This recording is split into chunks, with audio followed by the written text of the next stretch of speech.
Hey guys, it's Dustin. Today we're going to be doing a quick update on the 65. Take you through some of the things that I've recently purchased and give you an update on some of the corals that have been here for a while. A reminder for those of you who haven't signed up at casualreef.com, we do have a group buy going on over there for the Jabo pumps. The wave makers like this WP40. I also have a WP25 now. Can attest these are great pumps. So if you don't already have an account there, definitely stop by, sign up, tell them I sent you. Get involved with the group buy. The threads are clearly labeled. I believe right now this is their third group buy. Everything's gone real well, so everything should be fine with this third group buy. Just go ahead and participate and let them know I sent you. Outside of that, guys, let's go through the corals that I just recently picked up. Some updates on my tanks in general. We'll go from there. So I've been telling you for a while, this is the clown that was in the 29 before. I've been telling you for a while that this thing's massive. I just moved him over this past weekend. And if those two clowns get together, they're actually getting along awesomely. If those get together, you'll be able to see how big that damn thing is.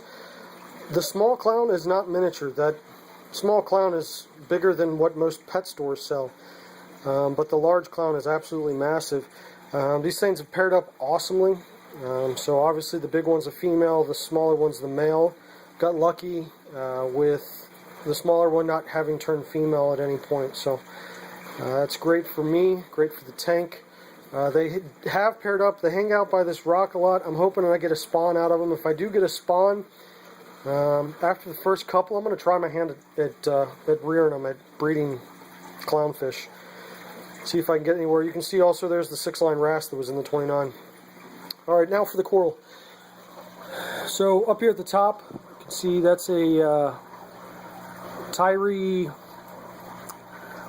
fudge, motherfudge. I think it's called it's a Tyree Monticap. I think it's a Superman rainbow or something. That is a Jason Fox Phaco Lantern. I just picked those two up from Ideal Aquatics here. They had a $5 frag sale. Those two were both in there. The Phaco Lantern, this size frag, I think I found for 15 bucks, was the cheapest on the internet. And that Tyree, I think the cheapest place I found that on the internet was for like 30 bucks for a frag that size. So $5 is an awesome deal on pretty much any coral, especially SPS. So kind of hard to see. The big fat turbo is rubbing up against it, but that is a rainbow Recordia. Also picked that up in the $5 sale. And there is a fourth piece in here, and I'm trying to remember what the heck it is that I picked up from that sale. There's my hammer branching out. Well, it's not a branching hammer, but there's two heads there. It's doing real well. My piece of mushroom rock that I moved over into this tank, you can see that I put a little piece of rubble down there to have those mushrooms grow off onto it. This is a container. I'm attempting to have some mushroom frags attached to rocks on their own in there. Basically the idea here is the container will make the area not have any flow in it, hopefully block the flow, give the mushroom coral long enough time to attach to the rubble rock, and then I've got frags of mushroom. Pulsing Zine is doing real well. Got the GSP taken off like a beast. That stuff grows, I mean, noticeably every week. Right down here, the Blasto's doing good. This little colony of zoanthid's doing well. This colony's doing pretty good. This is one of the eBay colonies. I don't know what these guys are. If anybody wants to try to ID them, that'd be great. It's purple fading to pink on the tips, and then the dead center is like a light pale green. So it's a decent looking coral, or a decent looking zoanthid. I'm not super impressed with it, but it seems to be growing pretty well, so I'll have frags of that here shortly too. This guy right here is our best growing zoanthid. That thing had 4 or 5 polyps on it, I believe, when I bought it. It's probably around 15 to 20 now. I'll be fragging that soon. I've talked about this in about 6 videos that I have not gotten the chance to post, and I'm not going to post those videos, so I'll ask now. The lower right hand or left hand corner of that digi, you can see a branch coming off of it. Is that something I'd want to frag? Look for you guys to comment in the comment section down below if you could, and then you'll see this thing's branch, I guess, encrusting across that rock pretty well. I guess just let that thing keep encrusting the way it's encrusting and go on with it. The lady that I bought this from said that she used to hang these things with fishing line in her tank, and they grew better that way. So I don't know. What I'm guessing is that little offshoot I'm getting there on the left side, I can frag that. I'll try this whole fishing line thing and see how well it grows. Torch is doing awesome. This thing's a fantastic piece. Picked that up at the Care Swap earlier this year. Now, outside of that, guys, it's pretty much all I have going on in the tank right now. I did lose my skimmer in a power outage. The impeller broke when it restarted. Shattered the impeller, so I need to find a new impeller for that skimmer. But with the new baby that we just welcomed about exactly 21 days ago, I haven't had time to research that or get that new impeller.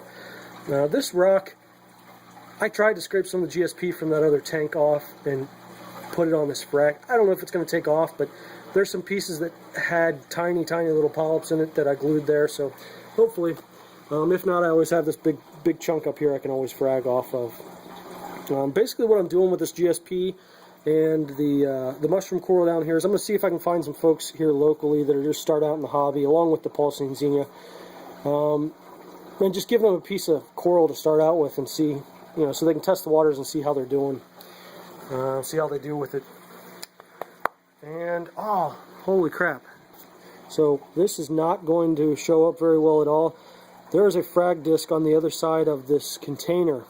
It has 3 polyps of Darth Maul zoanthids. As soon as I get these stupid mushrooms to attach to these rocks, I'm going to pull that container out, obviously, and you'll be able to see those Darth Maul awesome looking zoanthid. I can't wait till that starts producing, starts growing, get some more polyps of that. What I'm going to try to do here, I'm going to dedicate one area to zoanthids, try to pull most of the stuff off of the rocks that they're on, the plugs and stuff, and attach them directly to the rocks so I can get a zoanthid garden going. I'm thinking maybe this rock up here, I might move it somewhere else and start a zoanthid garden on that thing and just get a really big multi-colony area going on. I think that'd look awesome. But anyway, guys, thanks for watching. Thanks for sticking with me. Really trying to put out videos as often as possible, just with the new baby coming along, my baby girl, 21 days old, and 18-month-old son. Spare time is few and far between, so appreciate everybody. If you're not already subscribed and you enjoy the tank and any of my other videos, check out my other videos. Hit the subscribe button. Leave your comments below on what do you think I should do with that digi.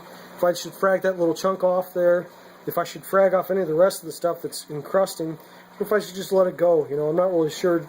It's my first digi, first piece of SPS that stayed alive, and it seems to be doing pretty well, so I don't want to mess with it if it's going to affect things, but if I can get a frag off of it, grow something out a little faster, that'd be great.